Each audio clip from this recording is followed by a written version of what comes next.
Good morning, Lansing School District family, City of Lansing, and the Greater Lansing area.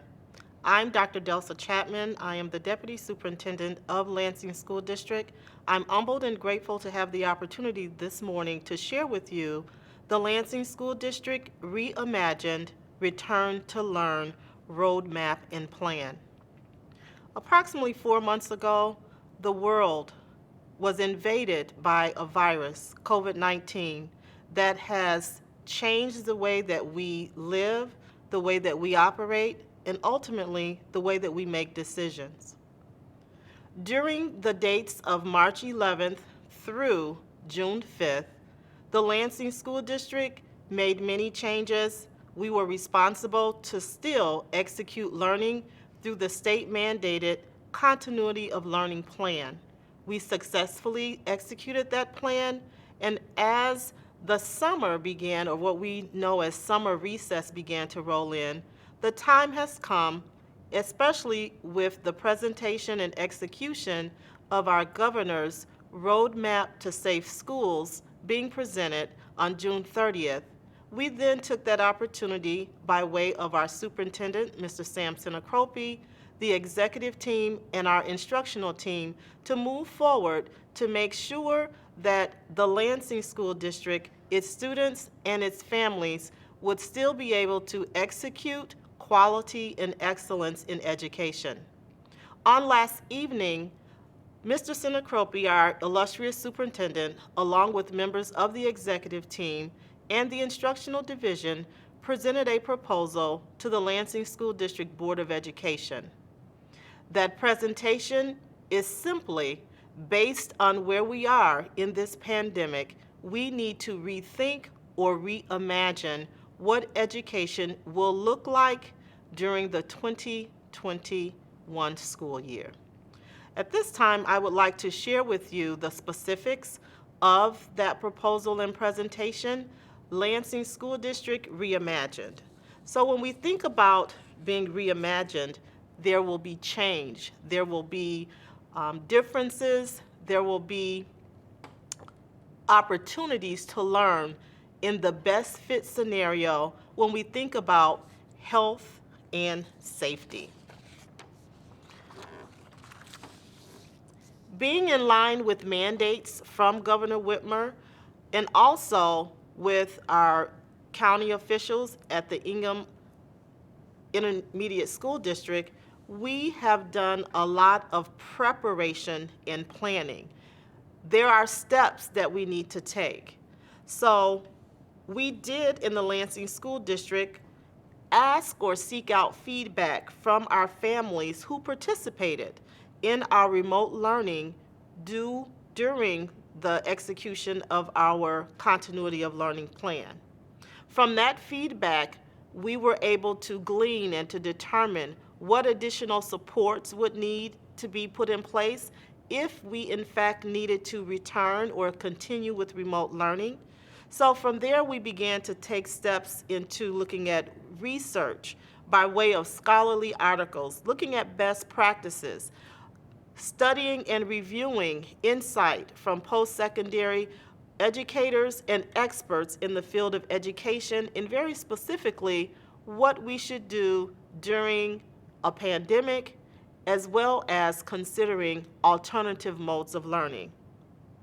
After reviewing that research, we took the further step of making sure that ourselves as administrators and also offering opportunities to our educators and support staff to be involved all summer up to this point, and that will continue up to our start date and beyond, webinars and professional development sessions that have a national forum or presentation on what is going to be the best practices for students during this pandemic.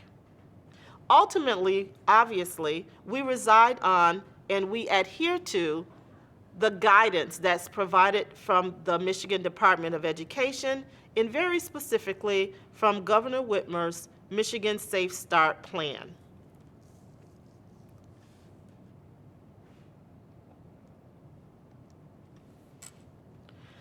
When we think about the Michigan Safe Start Plan, we want to emphasize the phases and the risk levels.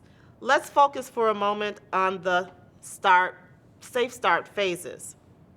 The state of Michigan, as of today, at this very moment, is still deemed as being in stage or phase 4, which would be improving. However, with the size of Michigan, with communities being very different across the state, we do have to look at, for particular regions, particular communities within the state of Michigan, what are the risk levels? If you take a very close look at the map and you focus on the Lansing region, as of yesterday, we reconfirmed the Lansing region or area of Lansing is deemed as being in phase or stage or risk level 2 in the red, which means that we have to very much consider the decision that we make to educate our students. For Lansing and the decision that we've made, it is not based on an economic jumpstart. Rather, it is truly focused on the health and safety of our students, their families, our educators, our support staff, and our community partners.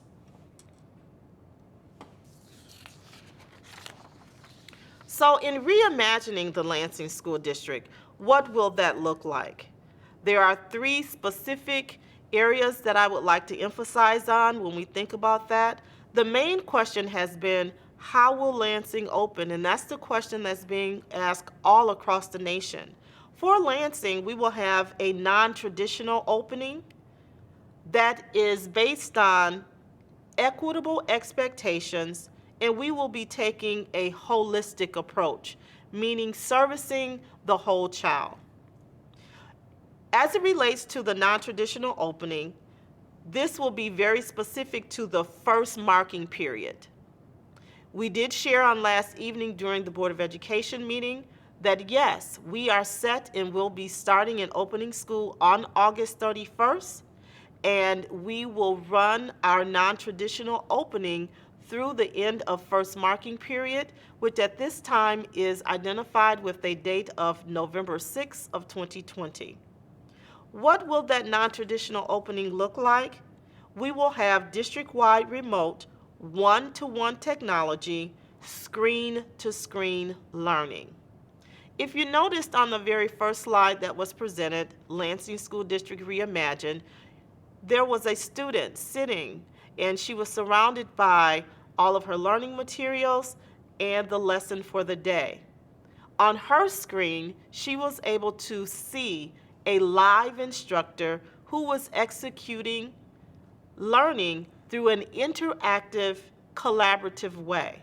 That is the way that through our screen-to-screen mode of learning in the Lansing School District for the fall opening, that's how learning will be executed. Students will not have to rely on self-paced modules. Students will not have to rely simply on reading through instructions to complete an exercise, but they will be involved in live instruction. That instruction will have equitable expectations on the part of both the teacher, the support staff, the parent caregiver, and ultimately the student. Those expectations include the learning be rigorous, interactive, and there will be accountability. Accountability as it relates to attendance, participation, and completion of coursework. In this mode, because we will be providing screen-to-screen and live instruction, the learning will be as close to face-to-face as possible. Attendance will be required. Unlike the continuity of learning plan that we executed after the initial school closure, it was optional, but with screen-to-screen and Lansing School District being reimagined, attendance will be required, and yes, coursework will be graded.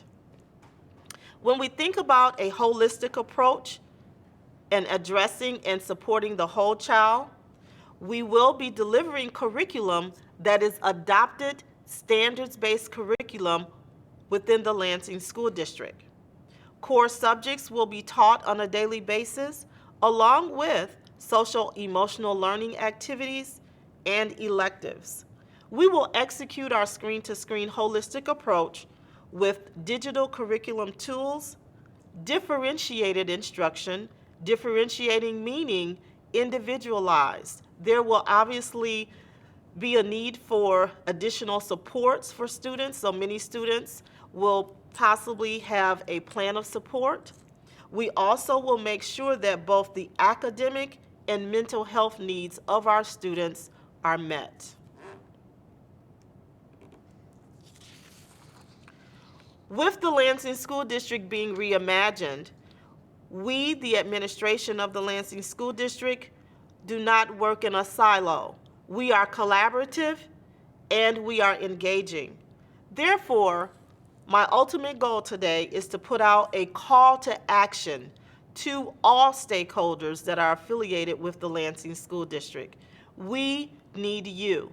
We will not move forward in making further decisions on plans beyond remote learning without your input, without receiving your wonderings, discussing the pros and cons of different models that we look at as we move towards going 100% back face-to-face. In that regard and in this call to action, there will be both a parent inventory and a staff inventory. The parent inventory and the staff inventory will go live and be available electronically as of Monday, July 20th. The parent inventory will be due by July 27th at 12 noon. Questions that will be asked in that inventory: families, caregivers, parents, if you have updated contact information, it's critical that you provide that in that inventory.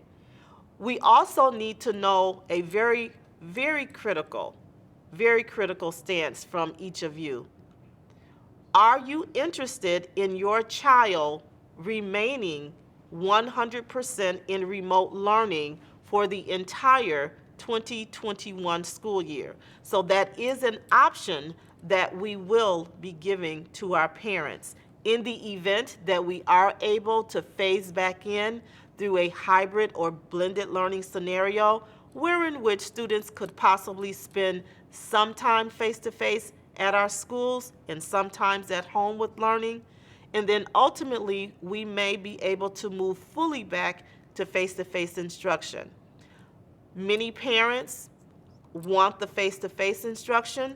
There are many parents, until the pandemic is fully over, have a preference for remote online learning only. We are giving our parents in the Lansing School District the opportunity to make the choice up front for the entire school year to remain in remote learning or screen-to-screen learning. Do you have internet access? That's a very critical question. We need to know an answer from every household in the Lansing School District that intends on having children enrolled with us for the fall. Will you need a device, a Chromebook, a laptop? We are 100% ready in the Lansing School District to distribute devices. We need to know if you are going to have that as a need. And finally, in the event that we are able to move into or phase into blended learning or face-to-face learning, what are your transportation needs? Keeping in mind that there are some very specific Center for Disease Control guidelines that have been published and put out for consideration as school districts determine how they will return to school and how that impacts transportation.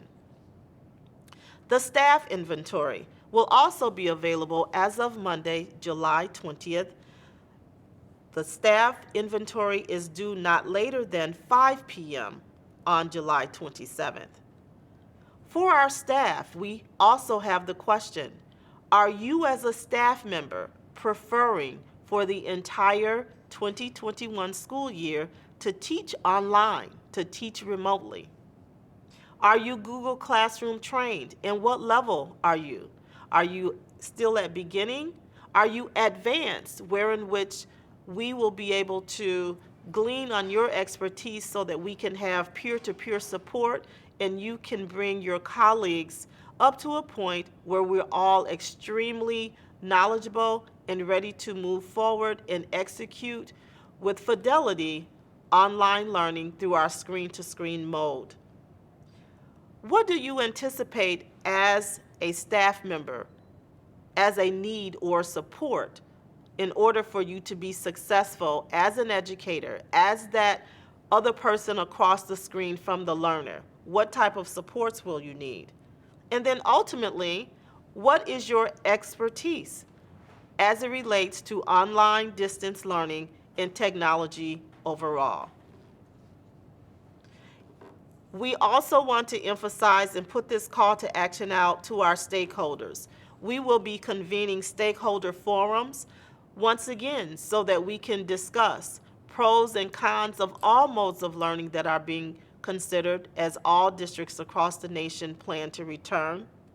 We are looking for input as it relates to what are your wonderings, what questions do you have, and then ultimately, what are your recommendations? It takes a village, and at this time, the Lansing School District's village needs to pull together and work together for the good of our most precious constituents, which are our students.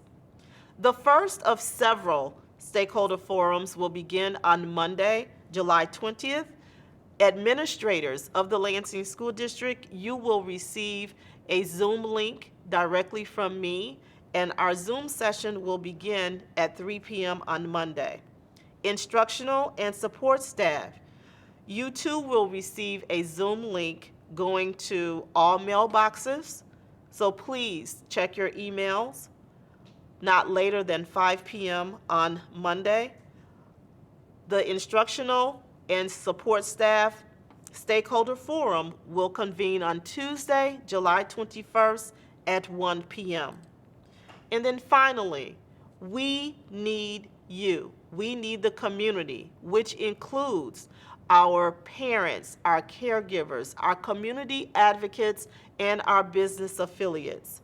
On Wednesday, July 22nd, we will convene 2 community forums, one at 10 a.m. and one at 4 p.m.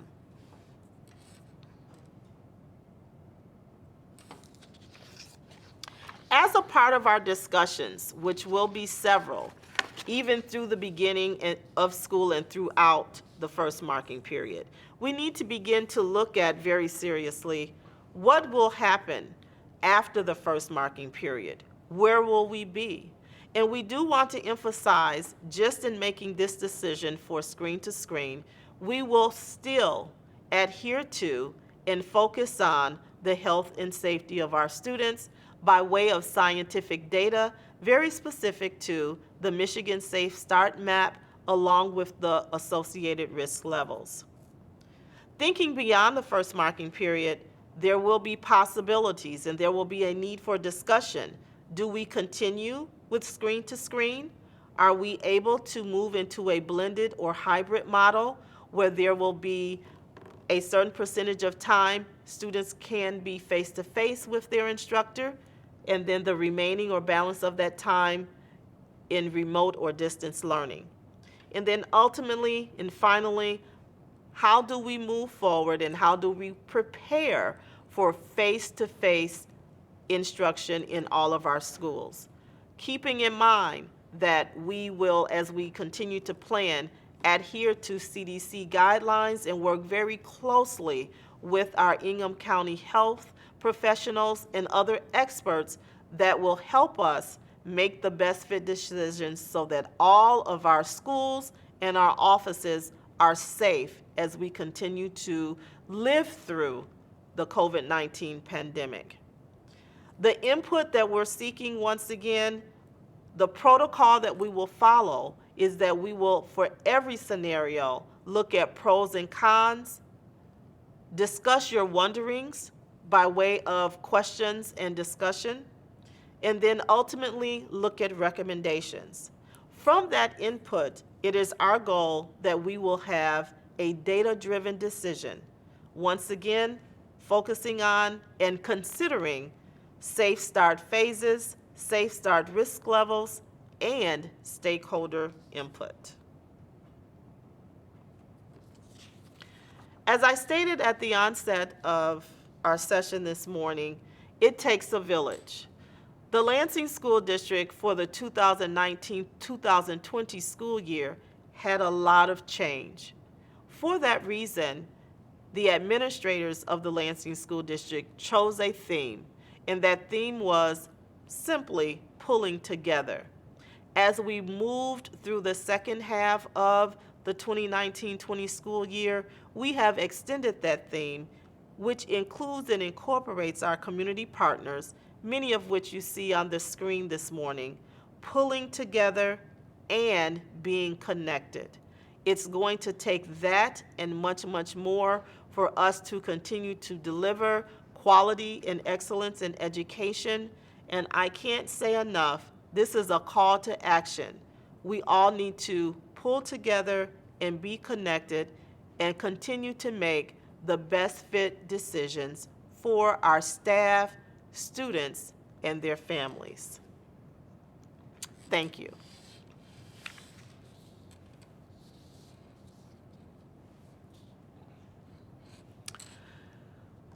We have with us today Dr. Kamala Diaz, our Associate Superintendent for Curriculum and Instruction, and she has been monitoring your feedback and your questions, and she's going to help us today with fielding some of those and answering those and discussing or sharing with you what we don't know. We will definitely provide an answer in the next days to come. Dr. Diaz?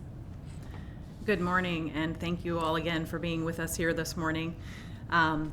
I have tried to capture questions as they've been coming through on our live feed, and I certainly appreciate the feedback that some of our staff and school level administrators have been providing.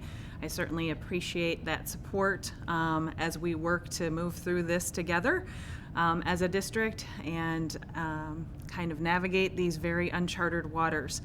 So some of the questions I think that have come up have been answered as Dr. Chapman has been working through the PowerPoint and the plan that we presented. There are some questions that I think people would like to have some confirmation, And so one of the big questions that has surfaced multiple times is, will there be additional options, resources, and supports for students with IEPs or 504s? And those responsives have come through. I think the most important thing is to reach out to your school level administrator and your teachers. There will be connections face to face with those individuals on a regular basis. And so if you have questions, if you're coming to a bump in the road, please continue to reach out to the folks that are a part of your school community, because our goal is to make sure that all of our students are connected and that all of our students and families are supported. So each of those individual students will be handled on a case-by-case basis based on their IEP or 504 needs. So again, please work very closely with those individual teachers and your building administrators to make sure that we can put something in place that works for your child. Dr. Chapman, a question came up regarding high school scheduling and how our high school students will be scheduled. Would you like to take that question? Sure. Thank you, Dr. Diaz. And kind of recapping that previous question regarding students with IEPs and 504s, during the continuity of learning plan, the Lansing School District executed over 2,000 special education contingency plans. So what that means is, for every student that had an IEP or 504, and if through our learning packets and what we were executing did not meet their IEP and 504, our Director of Special Education, along with ancillary staff, specialists, and the educators of special education students, did write and have on file even now over 2,000 contingency plans. So in Dr. Diaz stating, connect with your child's teacher, connect with the school principal, those contingency plans are a must. We must make sure that we adhere to and provide those supports, and we are willing and we have to be and will be ready to move forward in that vein. In regards to high school scheduling, high school students will have a full schedule. They will have their 6 classes. I know some of our high schools are on a deviation from the traditional school day and have 7 courses. Our high school students will see and log in to each individual teacher each individual day, 5 days a week. That is the plan, that is a part of the proposal at this point. That even includes their electives. And so that's how we're moving forward, and we will be working very closely with high school administration to get master schedules locked in so that we can move forward with making sure that students have access to their schedules through both student view and parent view. That kind of to piggyback on the question regarding electives, a question has come through, and not the first time and not the only time, but what about band, choir, some of those larger types of electives?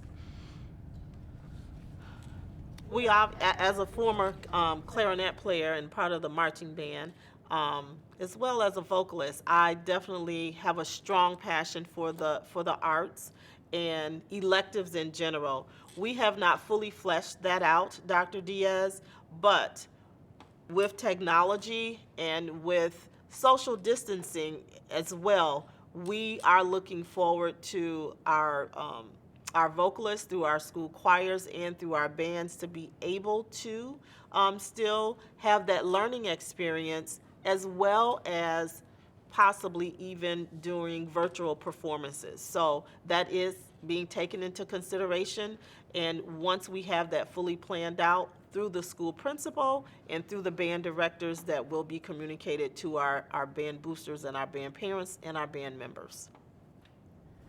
Thank you. Another question that has come up is parents need help.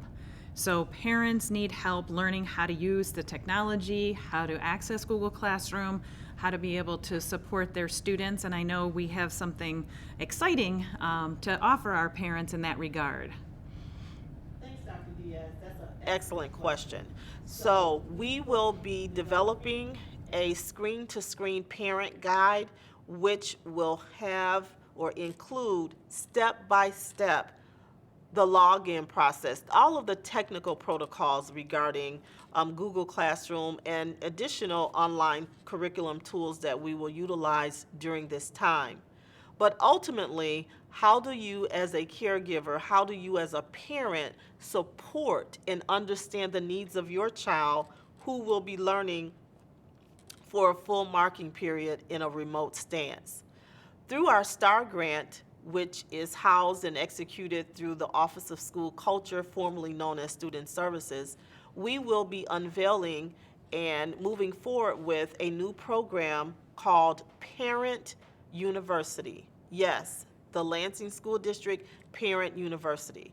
And it is through Parent University, I would say beginning within the next 3 to 4 weeks, that we will have our first session where parents will be able to learn what it means to be able to support students in a virtual learning stance. That's not the only topic that will be covered, obviously.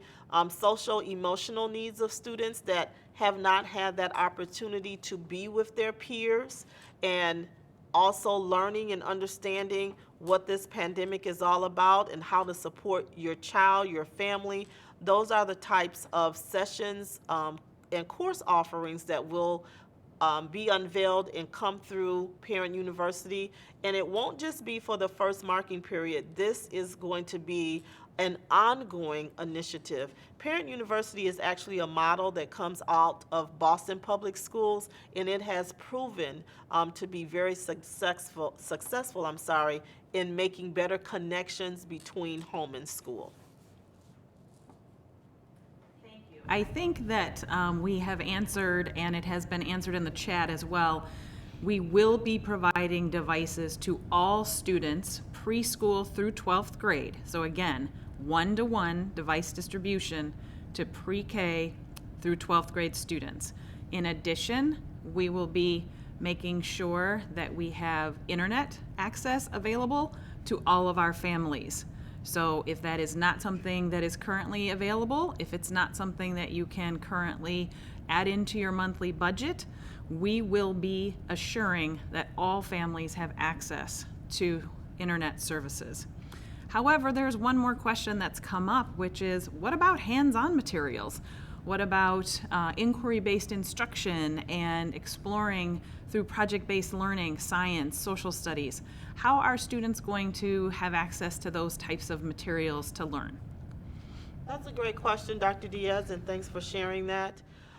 Ultimately, we anticipate being able to provide learning kits, support kits, and that's simply, just like we did during the continuity of learning. I believe that we packaged what we were calling a swag or a goodie bag, writing utensils, paper, erasers, pencils, glue, those types of things.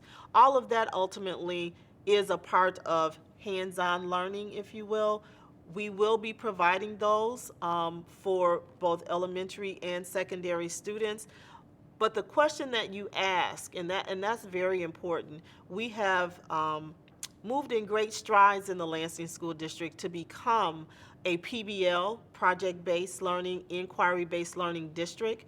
And through that strive, we want to continue that. So, as a former high school science teacher, and if I was doing virtual dissections and virtual laboratories way back then, I know that technology has advanced, and so we're already looking at what does that look like. Just like with the device distribution and the packet pickup, there may be, Dr. Diaz, several iterations of by grade level packages of things that parents will need to come to their school site to pick up for a series of online lessons as it relates to PBL. And so we'll be working with our instructional coaches and with the experts at the school level, especially with our magnet schools that have themed education, to package those and make sure that that hands-on stance of learning is still executed and in place for our Lansing School District students. Thank you, Dr. Chapman. You're welcome. There are also ongoing questions from both staff and families that I know we will be getting into more details as we move forward. But what do we do with families where there are 3, 4, 5 students? Both parents are working. What about our teachers with young children at home? What about staff that have compromised immune systems, either themselves or members of their household? And although I know we don't have all the answers at this point, those are still things that we will be fleshing out over the course of these next 6 weeks as we prepare for August 31st. Would you be able to shed a little bit of light on that for those that are in attendance with us today? Yes, thank you, Dr. Diaz. As a parent, as a grandparent myself who has a 4-year-old preschooler, what I need the community at large to understand is that we're not so removed with executing education that we are not human and do not realize, respect, and understand the humanistic side of this and the needs that every human may need support with. As far as staff, students, family members, and I'll just use this as an example with autoimmune deficiency scenarios, that's serious, and we, the executive team, working along with our Human Resources Department, will be looking at those particular scenarios on a case-by-case basis, and if there is a staff member who he or she themselves, or if they have a family member at home, would be compromised by them coming into the school to execute teaching and learning, we will be looking at that from a medical and scientific stance and support them. And so there may need to be some modifications of how that particular staff member, how that particular student or learner participates in what we will be offering. As it relates to the student living in a home where in which the parent or the caregiver has employment outside of the home, as stated on last evening in the board meeting, and this was offered and shared by board member Dr. Body, we will be moving forward working with community partners, and once again, this is a call to action. So if local community centers as well as community partners that have been providing before and after care for our families, please reach out to me directly or to Dr. Diaz. We want to have those conversations so that we can move forward and plan and be ready by August 31st to have that as an offering. We don't have it all worked out, and obviously, being compassionate, we are not at all telling families, oh, well, you just need to figure it out. No, we're all in this together and we will work together. We don't have the full, complete answer today, but that is definitely a bullet point that we're working on. And as soon as we have that pulled together and what we can offer, and it may not be a perfect scenario, we will include that in the plans, in our final draft of plans as support services that we will be offering to our families and to our staff. And speaking of staff, if you are a staff member that has children enrolled in the Lansing School District, we already made a decision at the executive team level that Lansing School District students whose parent is an educator in the Lansing School District, we've already made the decision. We will make the provision to have space and opportunity for those students to report and to learn in a learning lab while their parent or caregiver is executing learning in their classroom. Thank you, Dr. Chapman. You're welcome. We have just a couple more questions. A big one, obviously, is meals. A lot of our families rely on breakfast and lunch and some dinner as well in our schools, and we are pleased and proud to be able to provide those opportunities for food supports for families. during the closure as well as continuing through this summer. We have done door-to-door deliveries for families, porch drop-offs. Dean Transportation has delivered to meals ongoing over the course of these weeks since we shut down on March 16th. So a concern is what will happen with food service and meals as we move into the start of the school year on August 31st. Thanks, Dr. Diaz. As noted on the final page, pulling together and being connected, two of our community partners, Sodexo Magic and Dean Transportation, are identified on that slide that I shared. We will be working with and reaching out to both Sodexo Magic and to Dean Transportation in hopes of being able to continue providing those meals just as we've done all summer. Once again, don't have all of that figured out, but preliminarily, Dr. Diaz, that is our plan, that both breakfast and lunch at minimum will continue to be available and to be distributed to our families. We're just working on the process of how we will execute that. Thank you. And I think finally, the question has come up a few times, just folks missed it as they may have joined, is where will they access the links for our community forums on Tuesday for staff and on Wednesday for parents and community members? Thank you, Dr. Diaz. For staff, we will actually be pushing that out through an email, through all mailboxes, but we also will have that link, Dr. Diaz, posted on our Lansing School District Reimagined website landing page. For community members, we also will have that available on the web page. I will work directly with our Department of Technology and our Communications Department. There possibly also will be a means, Dr. Diaz, of being able to push that Zoom link out via email if we in fact have the parent email on file. So there will be a greater communication through a robocall, giving very specific instructions to our community members, very specifically our parents and caregivers, on how to log on for that session.